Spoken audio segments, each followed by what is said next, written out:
ఒకటి యుద్ధం నడిచింది. సో వాళ్ళు మేము ప్రభుత్వం కూటమి ప్రభుత్వం అంటుంది, ఇటు జగన్ కూడా నేను ప్రభుత్వాన్ని ఏర్పాటు చేస్తా అంటున్నాడు. పోటాపోటీ మీరంటారు, పోటాపోటీ ఎట్లయితుంది అంటే రెండు వైపుల స్టేట్మెంట్లు, రెండు వైపులా నేను 100 సీట్లకు తక్కువ రావని జగన్, కూటమి అంటుంది మాకు. చంద్రబాబు గారు 99లో 2020 విజన్ అన్నాడు కదా ఆంధ్రప్రదేశ్ అప్పుడు. 2004 ఏమైందన్నా, తిరుపతి కొండ మీద అయినాక ముందస్తు ఎన్నికకు పోయింది కదా, స్కూళ్ళకి వెళ్ళి గిళ్ళకి వెళ్ళి సింపతి అంటే ఏమైంది సార్, రిజల్ట్ అయిపోయింది కదా. అనుభవజ్ఞుడు కావాలని విభజన జరిగిన తర్వాత ఉప ఎన్నికల్లో డిపాజిట్లు పోయినా కూడా, డిపాజిట్లు పోయినాయి కదా సార్ టీడీపీ, దాదాపు ఇక్కడ అక్కడ ఉప ఎన్నికలు అయినాయి కదా రాజీనామాలు అయినప్పుడు, దాదాపు 30 చిల్లర ఏదైతుందో చిత్తు కొడిపోయారు. 18 సీట్లు ఆంధ్ర 17, ఇక్కడ సురేఖ 18లో 15 గెలిచింది కదా సార్, డిపాజిట్లు పోయినాయి కదా సార్. ఇప్పుడు నంద్యాల ఉంది సార్, నంద్యాల దాదాపు 11 రోజులు తిరిగింది సార్ ఊరుకు ఉప ఎన్నికల్లో. ఉప ఎన్నిక అయింది కదా సార్, బ్రహ్మానంద రెడ్డి గెలిచింది చూడండి, ఇది మన ఆయన భూమా చనిపోయిన తర్వాత టీడీపీ గెలిచింది కదా, మళ్ళీ గెలవలే కదా. ఇప్పుడు ఒక అవకాశం ఇమ్మని అడిగింది జగన్, ఒక అవకాశం ప్రజలు నమ్మిండ్రు, నవరత్నాలు ఇంప్లిమెంట్ చేసిండు, దాంట్లో అనుమానం లేదు. విడతల వారీగా మధ్య నిషేధం చేస్తానడు కదా, దాని మీదే లోన్ తీసుకున్నావు కదా. నెక్స్ట్ ఎన్నికల్లో అంటే ఈ 2024 ఎన్నికల్లో సంపూర్ణ మద్య నిషేధం చేసి ఎన్నికలు పోతాడు. దాంతో ఏం జరిగింది అనేది దేశంలో ఎక్కడ లేనంత ఇప్పటివరకు స్వాతంత్రం వచ్చిన తర్వాత ఒక ఓన్ బ్రాండ్, పీటర్ స్కాట్ దొరకది, మ్యాక్డోల్ విస్కీ దొరకది, బ్లాక్ పెప్పర్ దొరకది, దాని పేరేంది ఓల్డ్ టావెరన్ దొరకది, అదొక డిఫరెంట్. హోల్సేల్ గవర్నమెంటే, రిటైల్ గవర్నమెంటే. క్యాష్ ఏందన్నా, ఆటో ఛాయ్ కొట్టు 10 రూపాయలు, అదేంది ఫోన్పే అంటున్నారు, దాని పేరేంది గూగుల్ పే అంటున్నారు, ఇంకేదో ఉంది కదా, అన్ని 3-4 పేలు వచ్చినాయి కదా, నాకేం తెలియదు అనుకోండి. తో నీ లిక్కర్ కోట్ల రూపాయల టర్న్ ఓవర్ అయితే అంటే క్యాష్ అయింది. దాంతో 1000 మంది చనిపోయారు. అది తాగిపోతే లిక్కర్ అయింది. నా దగ్గర ఇప్పుడు మీకు ఫోన్ రికార్డు దీనికి అవసరం లేదనుకోండి, మీకు చూపెడతాను నేను ఏది లిక్కర్ అని. దాంతో ఒక ½ అవర్ స్టోరీ అంటే చెప్పగలుగుతాను, ఒక 5-6 రోజుల తర్వాత కావాలంటే చేద్దాం. చెల్లిని యూజ్ చేసుకున్నాడు కదా, తల్లిని వెలగొట్టిండు కదా. వివేకం గారి మాట ఏమన్నాడు, దాన్ని నారాసుర రక్త చరిత్రాన్ని మొత్తం పెట్టుకున్నాడు కదా, దాన్ని సిబిఐ అన్నాడు కదా. ఆయన వచ్చినాక ఎందుకు వెళ్ళాలన్నా సార్, సిబిఐ అరెస్ట్ చేయడానికి వస్తే ఈ దేశ చరిత్రలో ఎప్పుడన్నా ఒక స్థానిక పోలీసు అడ్డుకున్న సంఘటన ఉందా? నిజంగానే కడిగిన ముత్యము. నేను కన్విన్స్ అయ్యాను, నువ్వెవరా కన్విన్స్ కావడానికి? Who are you? నీకు నిజంగానే చిత్తశుద్ధి ఉంటే సిబిఐ వచ్చినప్పుడు నువ్వు వచ్చేయాలి కదా. 2 రోజులు ప్రతిఘటించిండు కదా, పోలీస్ ఫోర్స్ అక్కడ పెట్టిండు కదా, హాస్పిటల్ ఉంటే వాళ్ళ తండ్రి ఉంటే ఎవరు, అవినాష్ రెడ్డి, మొత్తము 1000 మంది ఉన్నారు కదా అక్కడ, పెట్రోల్ కూడా పెట్టుకున్నారు కదా. అంటే నీవు ముఖ్యమంత్రి ఉండే కదా, ఆయన రక్షించినట్టే కదా. ఈరోజు ఏమంటున్నాడు, నన్ను ఎందుకు డైనాసిటీ అంటే కుటుంబం అంటారు. రైట్, రాజశేఖర రెడ్డి గారు 89 లోక్సభ పోయాడు, అంతకుముందు సమితి ప్రెసిడెంట్ ఎవరు, వివేకం గారు. 89, 91, 96, 98 ఎమ్మెల్యే ఎవరైనా వివేకమే కదా. ఈయన ఎమ్మెల్యే వచ్చినాక ఎంపీ ఎవరైనా 2004లో 2009లో వివేకానంద రెడ్డి గారా. 2004లో నీవు పోటీ చేయక తండ్రి ముఖ్యమంత్రి అయిన తర్వాత వివేకానంద రెడ్డి గారు రాజీనామా చేయని ఫోర్స్ చేస్తే ఢిల్లీ పోయింది కదా డైరెక్ట్గా. సోనియా గాంధీకి ఈ స్పీకర్ ఇచ్చే ముందు అడుగుతుంటే నథింగ్ డూయింగ్. వివేకానంద రెడ్డి గారు మీరు రాజీనామా చేస్తే మీ కుటుంబ సభ్యులకేమో టెల్ రాజశేఖర్ రెడ్డి గారు చెప్పండి, I'm not going to accept, నువ్వు రాజీనామా ఇవ్వకు, ఇస్తావు నీ కుటుంబ సభ్యులకు టికెట్ ఇవ్వవు. వాపస్ వచ్చిండు. నువ్వు తండ్రి ఉండగా నువ్వు నీకు ఎంపీ కావాలి, నువ్వు కుటుంబ సభ్యుని కదా. ఇవాళ నీ చెల్లెందుకు కావద్దే? ఇవాళ సూర్యప్రతాప్ రెడ్డి కొడుకే కదా ధర్మవరం ఎమ్మెల్యే, వాళ్ళ బాబాయే ఇక్కడ మన పెద్దారెడ్డి కదా, ఆ వెంకటరామరెడ్డి వాళ్ళ బావమరిదే ఎమ్మెల్యే కదా, చెవిరెడ్డి భాస్కర్ రెడ్డి ఇక్కడ ఎంపీకి వచ్చిండు కదా, కొడుకే కదా. కరుణాకర్ రెడ్డి అక్కడ తిరుపతి బోర్డు మళ్ళీ చైర్మన్ ఇచ్చినావు కదా, ఆయన కొడుకు ఎమ్మెల్యే ఇచ్చినావు కదా. పోనీ నీ బాబాయ్కి ఇచ్చినావు కదా, సొంత పిన్ని వైవి సుబ్బారెడ్డి కదా, నీ మేనమామకే ఇచ్చినావు కదా కమలాపూర్. అటువంటిది నిజంగానే నీకు ఆమెకి ఇవ్వాలని లేకుంటే ఆమెను ఎందుకు నువ్వు రాజకీయాల్లో దించినావు? ఎందుకు నీ తల్లితో చెప్పావు ఎంపీ ఇమ్మని, ఎంపీ ఇస్తా అని? పోనీ ఎవరైతే నీ తండ్రిని చంపడానికి రిలయన్స్ అని దాని మీద దాడులు చేయించినావు సార్, కేసులు అనేవి పార్టీ నుంచి సస్పెండ్ చేసింది సార్. ఎవరిని? వంశీచందర్ రెడ్డి ఎలా CWC member, national, now contesting MP. MLA కూడా అయిండు. ఆ కేసు అయిన తర్వాతనే ఎమ్మెల్యే అయిండు కదా. ఎన్ఎస్సీ ప్రెసిడెంట్ ఉండే. ఇవాళ నా తండ్రిని చంపడంలో రిలయన్స్ హస్తం ఉండదని రిలయన్స్కు రెడ్ కార్పెట్ ఇచ్చి రాజ్యసభ ఇచ్చినావు కదా నువ్వు. నీ తండ్రిని చంపినకి ఇచ్చినట్లే కదా. ఈరోజు నీ తండ్రితో నీతో సేలేండు Konathala Ramakrishna, హారెస్ట్ politician in the state, వట్టి వసంత్ అండ్ కొనతాల రామకృష్ణ. అటువంటి పార్టీలో ఉంటే దాడి వీరభద్రరావు కౌన్సిల్ ఫ్లోర్ లీడర్ ఉండే టీడీపీకి. ఈరోజు రాజశేఖర రెడ్డి బతుకుంటే 7 కోట్ల అమ్మేవాడు అన్నాడు. అతన్ని తీసుకొని ఇతన్ని బయటకు పంపించినావు కదా. రోజా నీ బట్టలు చింపింది కదా నీ నాన్నను. ఇవాళ నీ చెల్లె ఆమె. బొత్స సత్యారాయణ నీ తల్లి నేర్పించింది కదా బై ఎలక్షన్ ఎమ్మెల్యేస్తే. ఫ్లోర్ ఆఫ్ ద హౌస్ ఇవన్నీ రికార్డు ఉన్నాయి. ఫ్లోర్ ఆఫ్ ద హౌస్ రోజేదేమో బయట, దాడి వీరభద్రరావు కౌన్సిల్ రికార్డులో ఉంది, అసెంబ్లీ రికార్డులో ఉంది. మీరు రాజకీయ వారసులు కాదు, ఆస్తిక వారసులు మాత్రమే మేము అని చెప్పి ఒక సందర్భంలో ఆమె కళ్ళకు నీళ్ళు తెచ్చుకుంటూ కూర్చుంది గద్గద్ కంఠంతో. ఈయన ఇంటర్ఫేర్ అయి మాట్లాడిండు. ఒక మంత్రి అయితే ముఖ్యమంత్రి మాట్లాడాలి, అయితే లెజిస్లేటివ్ అఫైర్స్ మినిస్టర్. ఏ మంత్రి ఎమ్మెల్యే మాట్లాడాలన్నా ఒక ప్రతిపక్ష సభ్యులు పాయింట్ ఆఫ్ ఆర్డర్ మాట్లాడాలి. పాయింట్ ఆఫ్ ఆర్డర్ అడిగి point of order ruling Kaul శంకర్ని మెన్షన్ చేసి ఎస్ అలో స్పీకర్ అంటేనే మాట్లాడాలి. ఎవడు పడితే వాడు ఎలా వాడు నీ తండ్రి లాంటి వాడా. నేను అడుగుతున్నా మీ బిగ్ టీ ద్వారా జగన్మోహన్ రెడ్డి గారిని ఆ పార్టీ సపోర్ట్ చేసేవాళ్ళను. 2004 కంటే ముందు ఏముండనే ఒక పవర్ ప్రాజెక్ట్ చెప్తే సాక్షి ఎప్పుడు వచ్చింది? దాని తర్వాతనే కదా. భారతీ సిమెంట్ తర్వాతనే వచ్చింది కదా. ఇవాళ బెంగళూరు ప్యాలెస్ 2 ప్యాలెస్లు హెలిప్యాడ్లు ఏదైతుందో దాని తర్వాతనే వచ్చింది కదా.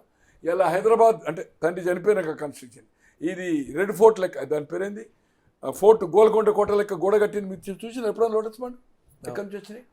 ఏం కష్టం చేసి సంపాదించినావు నువ్వు? తండ్రిని అడ్డం పెట్టుకునే కదా. దాల్మియా నీకేమన్నా చిన్నప్పుడు ఏదైనా క్లాస్ పెట్టా, లేకపోతే బంధువా? ఇండియా సిమెంట్ బంధువా? పెన్నా సిమెంట్ బంధువా?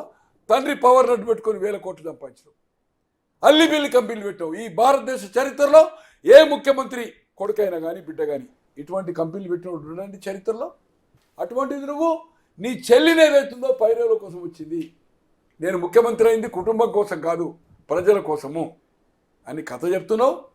నీ దాంట్లో అన్ని ఏదైతుందో 2 3 ఒక కుటుంబ సభ్యులు ఇచ్చి నలుగురికి ఇచ్చి ఈరోజు నీ చెల్లిని ఏదైతుందో నీ భార్య కోసం ఈరోజు రాజశేఖర రెడ్డి బ్లడ్ లేకుండా చేసిండు. ఆయన ఒక్కడే ఎంటైర్ భారతీ కంట్రోల్.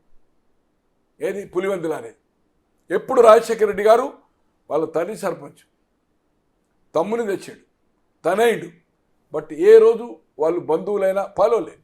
బట్ ఆ కుటుంబాన్ని రాజకీయంగా వాళ్ళకి ఏదైనా హెల్ప్ చేసిండు, లోకల్గా వాళ్ళు సహాయం చేయాలి తప్పితే వాళ్ళని రాజకీయంగా పైకి తెస్తే ప్రమాదమని ఎప్పుడు ఏదైతుందో. ఎందుకంటే రాజారెడ్డి గారు డిఫరెంట్ బ్యాక్గ్రౌండ్ అనుకోండి. బట్ రాజశేఖర రెడ్డి గారు రాజకీయాలు వచ్చిన తర్వాత ఫ్యాక్షన్ బంద్ చేసిండు. కాకుంటే అతని పరిపాలన జగన్మోహన్ రెడ్డి గారు అన్నిట్లో ఓన్లీ ఆ నవరత్నాలే 2,65,000 పంచాడు. బట్ కొత్త ఉద్యోగాలు రాలే, పరిశ్రమ రాలే, రోడ్ కనెక్టివిటీ లేదు. తర్వాత మట్టి ఇసుక, తర్వాత ఈ సైట్లు ఏదైతే అవుట్ సైడ్స్ ఇచ్చారు కదా అక్కడ ఉన్న అధికారంలో ఉన్న శాసనసభ్యులే ల్యాండ్ కొన్నారు, మళ్ళీ గవర్నమెంట్కి ఇచ్చారు. ప్రజలకు అందుబాటులో లేకుండే. 2010 నుంచి 19 వరకు నిత్యము 365 రోజుల్లో 365 రోజులు అవైలబుల్ ఉంటాయి. ఢిల్లీలో ఉంటే 100 మందిని, జిల్లాకు పోతే 1000 మందిని, ఇక్కడ కూడా 1000 మందిని 5 గంటల నుంచి తండ్రిలాగా కలిసాడు. ముఖ్యమంత్రి అయినాక గాయబ్. ఇవన్నీ ఏదైతుందో ఇంకోటన్నా ఈ భారతదేశ చరిత్రలో ఎవరన్నా స్కూల్స్కు మన పార్టీ కలర్ వేసిందన్న గ్రామ సచివాలయం పెట్టిండు, వాళ్ళకి ఇచ్చింది 5,000. మీరు చెప్పండి సార్ వెయ్యలు మినిమం వేజ్ ఎంత అని ఇవ్వాలా? అంటే ఇంకా 8-10 ఏళ్ళకి వెళ్ళి 270 కదా, 8,000 ఇవ్వాలి కదా, ఇవ్వలే కదా. తిరుపతి కొండపైకి ఇది పెడతారన్నా. ఇవాళ ఒక పాస్ పుస్తకం మీద ముఖ్యమంత్రి ఫోటో ఉంటుందన్నా. ముఖ్యమంత్రి అయిన వాడు 5 ఏళ్ళ కోసం కదన్నా. గవర్నమెంట్ ఎంబులం అన్నా, రాజముద్ర ఉండాలన్నా. ఎవరైనా వేసుకున్నా గ్రామ సచివాలయం పెట్టి సాక్షి కంపల్సరీ తీసుకోవాలి. సర్క్యులేషన్ పెంచడం, ఒక 80 మందిని తీసుకుపోయి అక్కడ అబ్జర్వ్ చేసుకున్నావు. 100 కోట్లు ఏదైతుందో వీళ్ళ అడ్వైజర్ల మీద ఈ స్టాఫ్ అంతా నువ్వు ఖర్చు తక్కువ తీసుకున్నావు. ఇవన్నీ ఏదైతుందో ఇంకోటి కక్ష సాధింపు కారణం లేకుండా అణిచివేసే కార్యక్రమం చేశాడు. ఒకటి వివేకం మర్డర్, దాన్ని వాళ్ళ చెల్లిది తల్లిది పరిపాలన పరంగా ఏదైతుందో ఇటువంటి మూర్ఖత్వమైన నిర్ణయాలు. ఈరోజు ఇందిరాగాంధీ గారు అధికారం కోల్పోయిందమ్మా.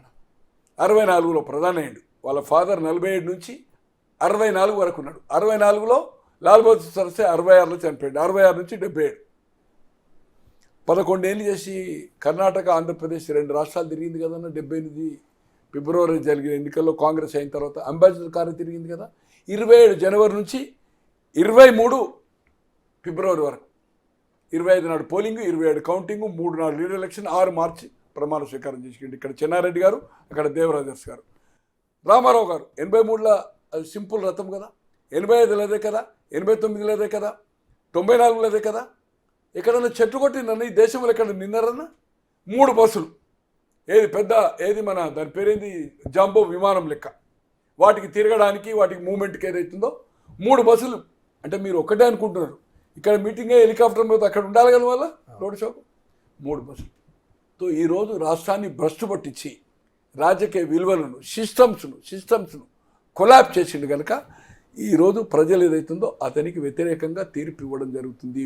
పోటీ అనేది ఏమీ లేదు. వ్యతిరేక తీర్పు వస్తుంది. వ్యతిరేకతతోటే ఈ పోల్ ఇంత పెరగడానికి కారణము కసిగా పోయినరు. ఇక్కడ ఒక్కరి నుంచి కాదు, ఇతర దేశాల నుంచి కొన్ని 1000 మంది కావచ్చు. తమిళనాడు నుంచి నియర్ అబౌట్ 1,00,000 పోలింగ్. అట్లే కర్ణాటక నుంచి దాదాపు 4-5 లక్షల మంది అంటుండ్రు. 4 to 5 lakhs ఫ్రమ్ కర్ణాటక. ఏది చిత్తూరు కావచ్చు, అనంతపూర్ కావచ్చు, ఏదైతుందో జాబ్ చేసే వాళ్ళు కావచ్చు, అక్కడ వ్యాపారాలు హోటళ్ళు బంద్ చేసుకొని వచ్చేసారు. అవి మనకు ఎక్కడ కనిపించలే. నేను వాకప్ చేస్తే అక్కడి నుంచి కూడా ఏదైతుందో కొన్ని ఆ ప్రాంతాల నుంచి కూడా వచ్చారు కసిగా. ఈరోజు పోలింగ్ కావడానికి కోసం ఏదైతుందో అతన్ని ఓడించడానికి తప్పితే అది అతనికి టర్నప్ కాదు. అంటే ఆంధ్రప్రదేశ్లో జిల్లాల వైజ్గా కూడా ఎవరికి హెడ్స్ వచ్చే అవకాశం ఉంది, ఎవరికి లో సీట్స్ వచ్చే అవకాశం ఉంది. అంటే ఈ ఓట్ ఏదైతే పోలింగ్ శాతం పెరిగిన నేపథ్యంలో పెరగడం అనేది వ్యతిరేకతతోనే పెరిగింది. సార్ 19లో మీకు గుర్తుంటుంది కదా, 9 గంటల దాకా పోలింగ్ అయింది కదా, 10 లక్షలు కుంకుమ ఏదో పంచిండు కదా, ఆన్ గోయింగ్ ప్రాజెక్ట్ అని. రాత్రి బారులు తిరిగింది కదా సార్ లేడీసు. రిజల్ట్ ఏమైంది sir? Only 23 seats, 151 YSRP, 1 Janasena.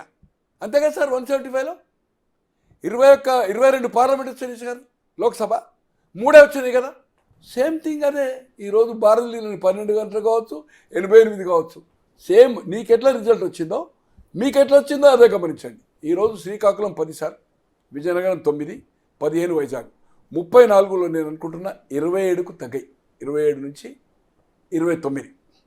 East 19, west 15, Guntur 17, Krishna 16, 33 + 34, 67లో 53 నుంచి ఏదైతుందో it will go 58. Rayalaseema 14, Chittoor, Anantapur 14, Kurnool 14, 10 Kadapa. ఎప్పుడు చిత్తూరులో ముఖ్యమంత్రిగా 95 99 ఎన్నికలు కానీ చంద్రబాబు గారిది అసెంబ్లీ, ఆయన ముఖ్యమంత్రిగా అయింది కదా. 2004 అపోజిషన్ ముఖ్యమంత్రి అనుకోండి. 2004, 2009, 14 ఉమ్మడి రాష్ట్రం డివిజన్ అయినాక 19 ఎన్నడూ చిత్తూరు మెజార్టీ రాలేదు. ఈసారి 7 నుంచి 9 సీట్లు వచ్చే అవకాశం ఉంది. ఎవరికి? టీడీపీకి. చంద్రగిరి తను సొంతగా ఓడిపోయాడు టీడీపీ మీద. బట్ 85లో పోటీ చేయక 89 ఎక్కడికి పోయాడు? కుప్పం పోయాడు. బట్ వాళ్ళ తమ్ముడు రామ్మూర్తి గారు 94 గెలిచాడు. ఎప్పుడు కాంగ్రెస్ గారు, అరుణ గారు 3-4 సార్ల తర్వాత, ఇప్పుడు ఇది 2 సార్ల చెవిరెడ్డి భాస్కర్ రెడ్డి గెలిచాడు. ఈరోజు చంద్రగిరి నియోజకవర్గము గెలవబోతుంది. అక్కడ 7 నుంచి 9 చిత్తూరులో వస్తాయి. రాయలసీమలో మొత్తం 52లో ఒక 3-4 సీట్లు 25కు తగ్గకుండా, 23కు తగ్గకుండా, 23 నుంచి ఏదైతుందో 29 కావచ్చు. సేమ్ అట్లే టీఆర్ఎస్ కావచ్చు. 2-3 టీడీపీ కన్నా ఎక్కువ కావచ్చు, 2-3 దీనికన్నా ఎక్కువ కావచ్చు. బట్ అది నెక్ టు నెక్ కింద లెక్క. Minimum 2 20 minimum. ఆ 12 ఏదైతుందో డివిజన్ అవుతుంది. చిత్తూరులో మాత్రం ఈసారి ఏదైతుందో 7 to 9 చంద్రగిరి నియోజకవర్గము గెలవడం ఖాయం. ఎవరు? టీడీపీ. ఈసారి ఓటమి వైఎస్ఆర్పీకి తథ్యం. ఓవరాల్ ఇది రిజల్ట్. పార్లమెంట్ 4 నుంచి 5 బీజేపీ, 6లో 2కు 2 పవన్ కళ్యాణ్, 19 నుంచి 22 లోక్సభ స్థానాలు, 3 నుంచి 6 మాత్రమే లోక్సభ ఆఫ్ ఇది. దాంట్లో Kadapa is very good chance, Rajampet fight, తర్వాత తిరుపతి, అరకు, కర్నూలు జిల్లాలో ఏదైతుందో నంద్యాల, కర్నూలు 2 డిఫరెంట్ చెప్తున్నాడు. అట్లే అనంతపూర్ కూడా, హిందూపూర్ చెప్తున్నాడు. Overall 3 to 6 Lok Sabha. ఇది 19 నుంచి 22. ఇది పొజిషన్. ఏ పరిస్థితిలో కూటమికి ఇండివిజువల్గా 88 కంటే సీట్లు ఎక్కువ రావడం ఖాయం. వితౌట్ ఎవెనీ పవన్ కళ్యాణ్ లేకుంటే కూడా ఆయనకు అబ్సల్యూట్ మెజార్టీ వస్తుంది. కూటమి అనుకోండి, దాని గురించి కౌంట్ కాదు. 21 పవన్ కళ్యాణ్ చేసిండు. నేను అనుకుంటున్నా 13 నుంచి 17 స్థానాల ఛాన్స్, 13 నుంచి 17. బీజేపీని అనుకుంటున్నా 12 చేసింది, 12లో 7 నుంచి 9 స్థానాలని చెప్తుండ్రు. ఇది పొజిషన్ ఆంధ్ర. సో మొత్తానికైతే గోన ప్రకాష్ గారితో జరిగిన విశ్లేషణ ఇది. ఎందుకంటే ఆంధ్రప్రదేశ్లో హెడ్స్ కూటమికి ఉంటుందంటున్నారు, అలాగే తెలంగాణలో కూడా కాంగ్రెస్ పార్టీ బీజేపీ పోటాపోటీగా ఉంటుందని చెప్పిన పరిస్థితి. కీప్ వాచింగ్ బిటికి, సైనింగ్ ఆఫ్.